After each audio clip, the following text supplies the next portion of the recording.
help me reach 1,000 subscribers. Please like the video and share your thoughts on the video.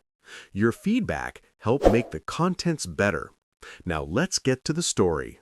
My name is Mason Mount. I'm 38 years old, and I was standing in my kitchen at 5:07 a.m., staring at my neighbor through the crack in my door like she just told me the world was ending. Which, in a way, she had.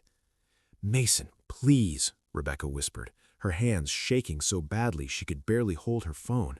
"Don't go to work today. Don't ask questions. Just trust me." I should mention that Rebecca wasn't the dramatic type.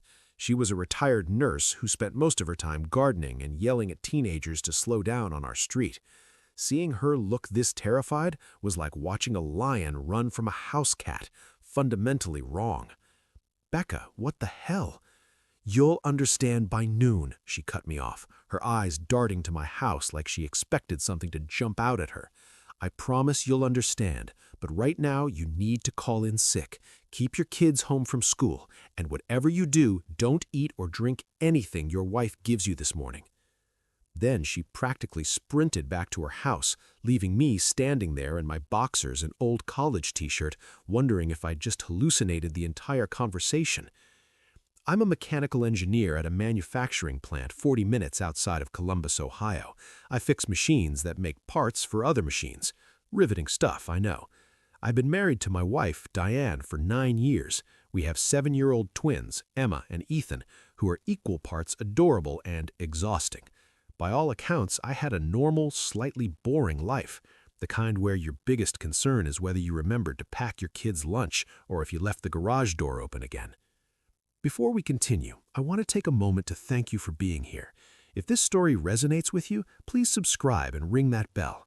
And for our friends in the US and the Philippines, we'd love to hear your thoughts in the comments. Your voice truly matters to us, and it helps us grow and connect on a deeper level. Apparently, I'd been sleepwalking through a nightmare. I stood there for another 30 seconds, my brain trying to process Rebecca's warning, when I heard Diane's voice from upstairs. "Mason? Who was at the door?" "Just Rebecca," I called back, my voice steadier than I felt. Something about her water heater. I heard Diane's footsteps on the stairs, and something in my gut twisted. How many times had I heard those same footsteps and felt nothing but love and familiarity? Now they sounded like a countdown. She appeared in the kitchen doorway, looking perfectly put together even at this ungodly hour. Diane was always like that. Hair styled, makeup subtle but flawless, not a wrinkle in her silk robe. She worked as a pharmaceutical sales rep, which meant she spent most of her time looking impressive and schmoozing doctors. She was good at it too, really good at getting people to trust her.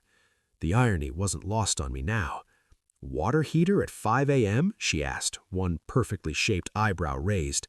"You know Rebecca," I shrugged, moving toward the coffee maker. "She panics about everything." Diane smiled, but I noticed she was watching me carefully. "I was going to make you breakfast before you left. Mushroom omelet, your favorite?" My favorite, right. The same thing she'd been making me every Thursday for the past 3 months.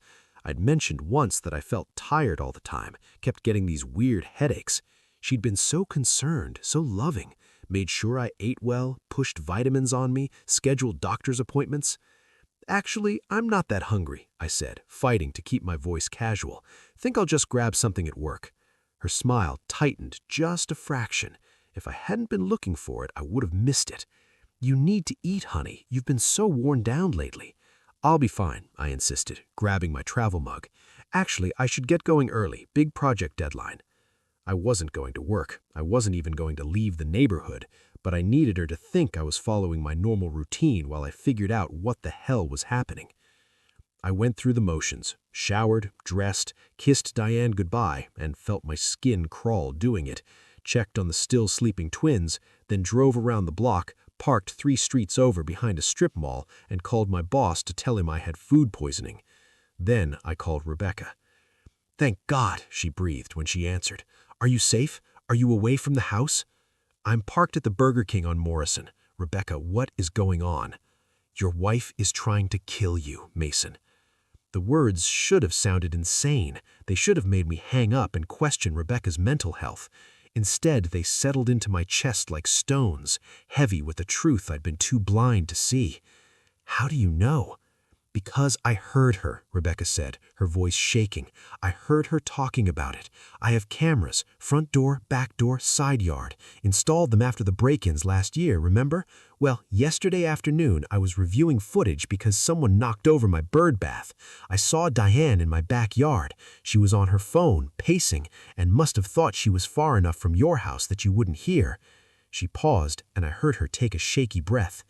My audio picked it up. She was talking to someone about how it needs to happen today and how she'd been building up the dosage for months so it'll look natural. She mentioned something about life insurance and starting fresh with, Mason, she said a name, Derek. She's been seeing someone. Derek. I knew a Derek. He worked at the same pharmaceutical company as Diane, always showed up at company events with his fake tan and expensive watch. I'd met him exactly 3 times and disliked him all 3 times.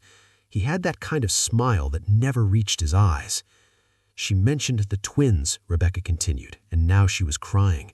She said something about how they'll be fine after a few months of adjustment, and Derek was better with kids anyway. Mason, I think she's been poisoning you. Something slow, something that would look like natural causes. I sat in my car behind a Burger King, watching the morning shift arrive for work and felt my entire life collapse like a house of cards. How long had she been planning this? Months, apparently. How many times had I kissed her goodnight while she calculated my death? How many family dinners had we shared while she slowly murdered me? The worst part? It explained everything. The exhaustion, the headaches, the weird dizzy spells I'd been having. The doctor had run tests, found nothing conclusive, told me to reduce stress, get more sleep. I'd been dying by degrees, and everyone thought I just needed a vacation. Listen, I know what you're thinking right now. You're wondering what you would do in this situation, right? If you're enjoying this story and want to see where this goes, make sure you hit that subscribe button and turn on notifications, because trust me, what happens next is going to blow your mind. And hey, drop a comment below telling me if you've ever had a gut feeling about someone that turned out to be absolutely right. Sometimes our instincts know things our brain hasn't caught up to yet. I need you to send me that footage, I said, my voice cold and mechanical. All of it. And Rebecca, don't tell anyone else about this yet. Not the police, not anyone. Mason, you need to go to the police. I will, I promised. But first, I need to make sure my kids are safe, and I need to figure out exactly how deep this goes.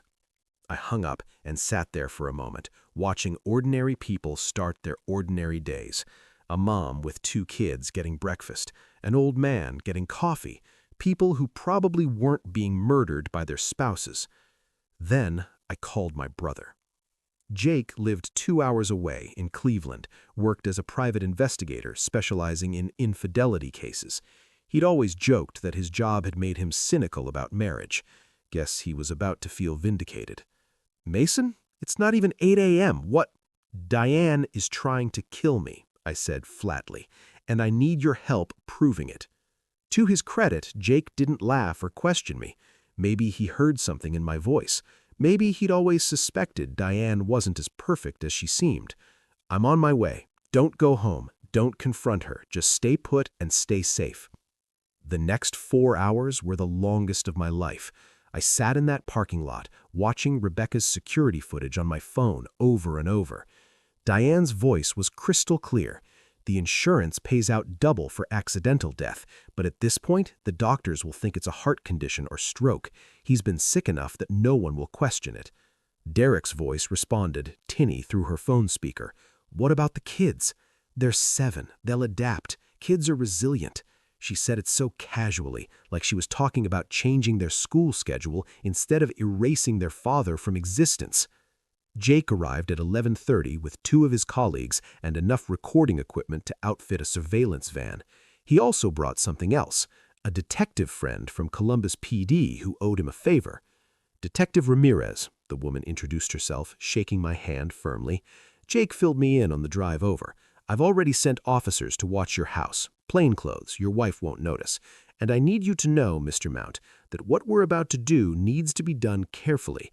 If your wife is poisoning you, we need evidence that will hold up in court. I have blood work from 3 weeks ago, I said, pulling up my medical records on my phone. My doctor said my liver enzymes were elevated, but not alarmingly so.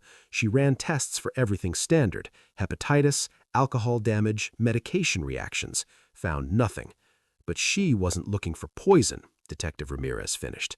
We'll need a new sample tested specifically for toxins, and we'll need to search your house. The kids are at school, Jake interjected, showing me his phone. I had my assistant call the school pretending to be you. They're in the office waiting to be picked up by Uncle Jake for a surprise visit. They're safe. I felt something in my chest ease slightly. Whatever else happened today, Emma and Ethan would be okay. At 11:47 a.m., my phone rang. Diane. Don't answer it, Detective Ramirez advised. At 11:53, she called again. At 11:58, she sent a text. Mason, where are you? Why weren't you at work? Call me. At 12:03 p.m., all hell broke loose. My phone exploded with notifications. Missed calls from Diane, from my office, from our neighbors. Then Jake's phone rang. It's the officers watching the house, Jake said, answering. His face went pale. They called an ambulance. There's been an incident. We rushed to my house in a convoy. Jake's car, Detective Ramirez's unmarked vehicle, me in the passenger seat feeling like I was having an out-of-body experience. When we pulled onto my street, there were 2 police cars, an ambulance, and a crowd of neighbors standing on their lawns. Rebecca was at the edge of her driveway, arms wrapped around her, crying. Diane was on a stretcher, screaming, "This is insane! I haven't done anything! Mason, where are you? Tell them this is crazy!" She looked genuinely terrified, genuinely confused. For a second, just a second, I almost believed her. Then I saw Derek's car parked 2 houses down, hastily abandoned with the driver's door still open. Detective Ramirez approached the officers. "Fill me in." We were watching the house like you said. Around 11:45, a man matching the description of Derek Winters entered through the back door. He and Mrs. Mount spent approximately 15 minutes in the kitchen. We observed them measuring something, looked like protein powder, into a container. When they finished, Mr. Winters left through the back. Mrs. Mount then called her husband repeatedly. At 12 o'clock, when she couldn't reach him, she appeared to panic. She called Mr. Winters, told him, "He knows, he must know. He didn't eat anything this morning, and now he's not answering." Then she tried to leave. We intercepted. "The powder?" Ramirez asked. "Already bagged as evidence, found in a kitchen container labeled protein powder. Also found a bottle of pills in her purse, prescription medication, but the label had been scratched off. Both going to the lab." Diane saw me then. Her expression cycled through relief, confusion, then, when she noticed the detective and Jake's investigator friends, pure rage. "You set me up," she hissed. "You bastard, you set me up." It was almost funny. Almost. She'd been poisoning me for months, plotting my murder, planning to take my life insurance and run off with her boyfriend, and she was mad that I'd caught her. "Ma'am, you have the right to remain silent," Detective Ramirez began, but Diane wasn't done. "You were nothing when I met you," she shrieked as they loaded her into a police car. "A nobody engineer with a nothing life. I gave you the best years of my life. I gave you children, and this is how you repay me? By ruining everything?" The car door closed on her ranting, and suddenly the street was quiet, except for the murmur of shocked neighbors. Rebecca approached me slowly. "Are you okay?" I wanted to laugh. Was I okay? My wife of 9 years had been slowly murdering me?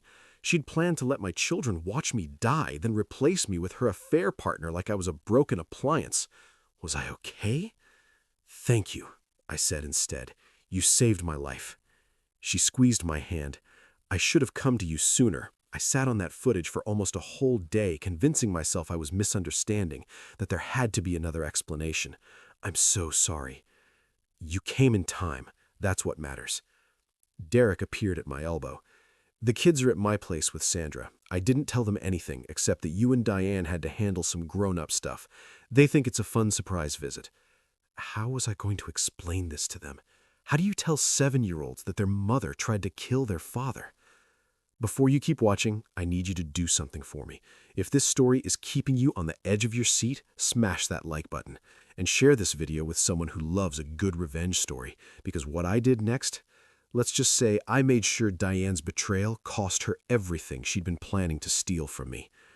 The next few weeks were a blur of police statements, lawyers, and toxicology reports.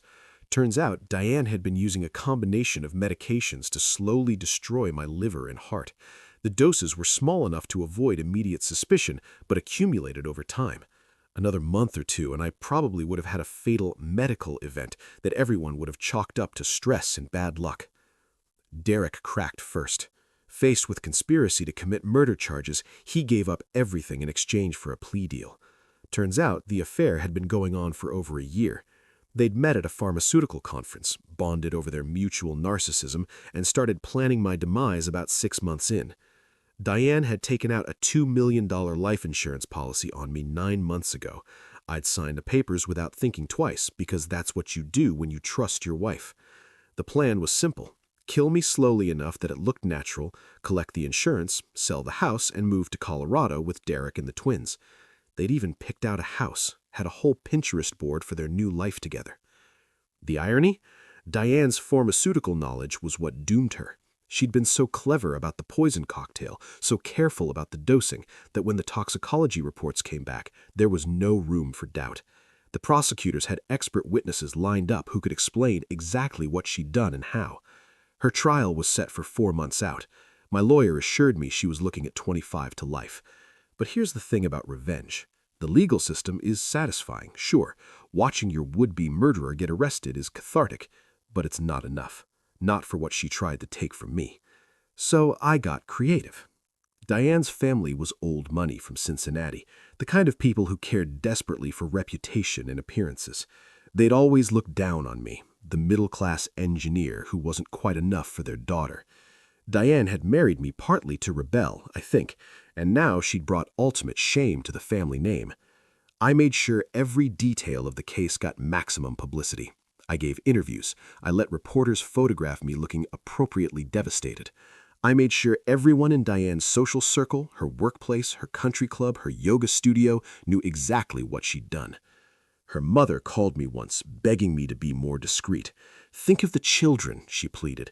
"Think of what this will do to Emma and Ethan, having this all over the news." "I am thinking of them," I said coldly. "I'm thinking about how their mother tried to kill their father. I'm thinking about how she planned to let them believe I died naturally. I'm thinking about how she was going to erase me from their lives and replace me with her affair partner like I was a broken appliance. So forgive me if I'm not concerned about your embarrassment at the country club, Margaret." I hung up on her sputtering outrage. Derek's wife, because yes, he'd been married too, filed for divorce immediately. She also sued Derek and Diane in civil court. I joined that lawsuit with one of my own. Between the criminal case and the civil suits, Diane was going to lose everything. But I saved the best for last. The house we'd lived in was actually in my name only, purchased before we got married with money from my grandfather's inheritance. Diane had always resented that, always felt like she deserved equal claim to it. Well, she was about to discover just how grateful she should have been for my generosity all these years. I sold the house within 6 weeks to a nice young family with 3 kids, got asking price too. Then I bought a bigger, better house 20 minutes away, same school district for the twins, but far enough from the old neighborhood that we could start fresh. I took everything Diane valued and dismantled it piece by piece. Her reputation? Destroyed. Her career? Pharmaceutical companies don't love employing attempted murderers. Who knew? Her financial security? Gone. Swallowed up by legal fees and civil judgments. Her relationship with Derek? He turned on her the second it benefited him. I even got custody of her precious Mercedes. She'd loved that car more than she'd loved me, probably. I donated it to a charity that auctions vehicles to fund domestic violence shelters. Felt appropriate somehow. The twins adjusted better than I expected. Kids are resilient. Ironically, Diane had been right about that, just not in the way she'd planned. I told them an age-appropriate version of the truth. Mommy made some very bad choices and had to go away for a while. They'd see her eventually, under supervised conditions, but for now, it was just us. Emma asked once if Mommy stopped loving us. I knelt down, looked her in the eyes, and said, "Mommy forgot how to love the right way. But that's her problem, not yours. You were loved completely, perfectly, and forever by me. Nothing will ever change that." They cried. I cried. We ordered pizza and watched Disney movies until we fell asleep in a pile on the couch. Slowly, we healed. Rebecca came over for dinner once a week. She became like a grandmother to the twins, teaching them about plants and birds and patience. She never apologized again for taking almost a full day to tell me what she knew. I told her there was nothing to apologize for. She'd saved my life, and that was all that mattered. Jake visited monthly, always bringing some ridiculous gift for the kids. Coolest uncle points were very important to him, apparently. The trial happened on a cold day in March, almost 6 months after Diane's arrest. I sat in the gallery with Jake on one side and my lawyer on the other. Diane looked smaller somehow, diminished in her orange jumpsuit. The woman who'd stood in my kitchen planning my death looked like a stranger. The prosecution laid it all out. The affair, the insurance policy, the poison, the planning. Derek testified against her, looking miserable. Expert witnesses explained how the drug combination would have killed me. Rebecca testified about the video footage and Diane's phone conversation. I testified last. The prosecutor asked me to describe my relationship with Diane, the life we'd built, the trust I'd placed in her. Then she asked the question that mattered. "Mr. Mount, did you have any indication your wife wanted you dead?" "No," I said quietly. "I loved her. I trusted her. I would have died for her." I paused. I almost did. The jury deliberated for less than 4 hours, guilty on all counts. The judge sentenced her to 28 years without possibility of parole for 15 years. By the time she gets out, Emma and Ethan will be grown adults with lives of their own. She'll have missed everything. First days of school, graduations, weddings, grandchildren. She tried to steal my life, then instead, she lost hers.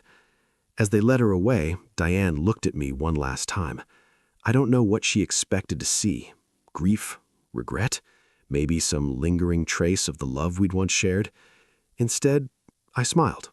Not a big smile, not cruel or gloating. Just a small, satisfied smile that said, "You lost, I won, and I'm going to live a beautiful life without you in it." Her face crumpled, and then she was gone. Afterward, I took the twins to their favorite ice cream place. We sat outside in the March sunshine, and Emma asked if we could get a dog now that we had the bigger house with the fenced yard. "Sure," I said. "What kind?" They debated breeds enthusiastically, with all the seriousness of a 7-year-old's important decision-making process. I listened and ate my ice cream and felt something I hadn't felt in months. Lightness, hope, freedom. That night, after I'd tucked the twins into bed and read them 3 stories each, they'd negotiated hard. I poured myself a whiskey and stepped out onto the back deck of our new house. The stars were out, bright and sharp in the clear night sky. My phone buzzed, a text from an unknown number. "You ruined my daughter's life." Margaret. I blocked the number without responding. Another text from Rebecca this time. "Saw the news. How are you holding up?" "We're good," I typed back. "Really good, actually." And I meant it. Diane had tried to kill me, to erase me, to steal my life and my children. She'd planned it carefully, executed it methodically, and probably would have gotten away with it if not for a retired nurse with security cameras and a conscience. But she'd failed. I was alive, my kids were safe, and I'd spent the last 6 months systematically destroying everything she'd valued: her reputation, her freedom, her future, her dignity. I'd done it legally, carefully, and thoroughly. People talk about revenge like it's always this ugly, self-destructive thing. Sometimes, though, revenge is just making sure the person who tried to hurt you faces every possible consequence of their actions. It's ensuring they lose what they tried to steal. It's building a better life with the pieces they tried to break. I finished my whiskey and went inside. Tomorrow, we were going to the animal shelter to look at dogs. Next week, Emma had her first soccer game. In a month, we were taking a vacation to Disney World, something Diane always said was too expensive and too crowded. My neighbor had knocked on my door at 5 a.m. and saved my life. The police and prosecutors had done their jobs perfectly. My brother had moved mountains to protect me and the kids. Rebecca had risked her relationship with our whole neighborhood to tell me the truth, and I'd taken that second chance they'd all given me and built something good from it. Diane was in prison, and I was free. Derek had lost everything, and I was rebuilding. Margaret would spend the rest of her life explaining to her bridge club friends why her daughter was in prison for attempted murder. Meanwhile, I'd spend the rest of my life watching my kids grow up, falling asleep next to a new dog. Emma was pushing hard for a golden retriever. And maybe, eventually, when I was ready, finding someone who actually knew how to love properly. Someone who wouldn't try to kill me. The bar was low, but it was there. I checked on the twins one last time before bed. They were asleep in their new rooms, nightlights casting soft glows across their peaceful faces. They looked happy, safe, loved. Diane had tried to take everything from me. Instead, she'd given me clarity, perspective, and a profound appreciation for the life I almost lost. Some people might say I should forgive her, that holding on to anger would poison me worse than anything she'd put in my food. Those people had never watched the person who vowed to love them until death calculate exactly how to cause that death. I didn't need to forgive her. I just needed to be happy. And as I turned off the lights and headed to bed, I realized I was getting there. Revenge isn't always dramatic. Sometimes it's just living well while the person who wronged you loses everything. Sometimes it's having the last laugh while they sit in a cell wondering where it all went wrong. Sometimes it's knowing that you won, they lost, and there's not a damned thing they can do about it. I slept better that night than I had in months. No poisoned protein shakes, no wife plotting my demise in the next room, no fear lurking in the back of my mind. Just peace. Hard-won, well-deserved peace. And honestly, that was the best revenge of all. If you made it this far, you're absolutely incredible. Thank you for sticking with Mason's story all the way to the end. Now, I need you to do me a huge favor. Drop a comment below telling me where you're watching from and what time it is right now in your part of the world. I love seeing our community spread across the globe. Special shout out to our amazing viewers from the United States, the Philippines, and Canada. You guys make up the heart of this channel, and your support means everything to me. Whether you're watching this during your morning coffee in Toronto, your lunch break in Manila, or winding down after work in Texas, I'm grateful you chose to spend your time here. Hit that subscribe button if you haven't already, smash the like button if this story kept you hooked, and share this video with someone who loves a good revenge story. Trust me, they'll thank you for it. Drop your country and city in the comments. I read every single one, and I'm genuinely curious to see how far this story travels. See you in the next one.